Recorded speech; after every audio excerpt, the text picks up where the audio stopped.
महागठबंधन और एनडीए दोनों ही खेमों की तैयारियां मजबूती से दिखाई पड़ रही हैं।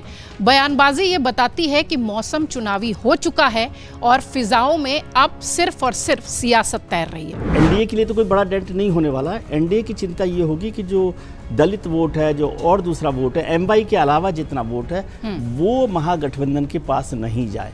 इस देश का माइनॉरिटी जो है वो स्टेट इलेक्शन में देखता जरूर है, लेकिन उसे मालूम है कि उसके दर्द का इलाज सिर्फ केंद्रीय सत्ता है, और केंद्रीय सत्ता में अगर कोई बीजेपी को रिप्लेस कर सकता है तो आज भी वो कांग्रेस को मानती है। अगर ईबीसी और दलित वोटों में कांग्रेस कर लेती, माइनॉरिटी तो मान के चल रही है उसके पास उसका है, तो वो आरजेडी के साथ बार्गेन करने की पोजीशन में ज़्यादा बेहतर होगी।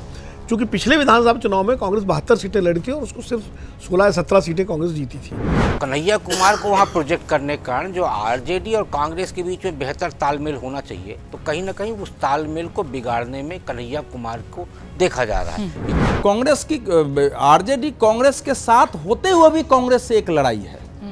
लड़ाई ये है कि राष्ट्रीय स्तर पर जो मुस्लिम वोट कांग्रेस की ओर जा रहा है, वो अगर धीरे धीरे कांग्रेस की ओर शिफ्ट करेगा तो आरजेडी के लिए खतरा हो जाएगी और कांग्रेस स्टैंड करके फिर बार्गेन करने के पोजीशन में आएंगी। पूरे लोकसभा चुनाव में भी जो इंडिया अलायंस बनता रहा, बिगड़ता रहा, बनता रहा, पर आखिर में उसका कोई नया स्वरूप तो तय हुआ नहीं।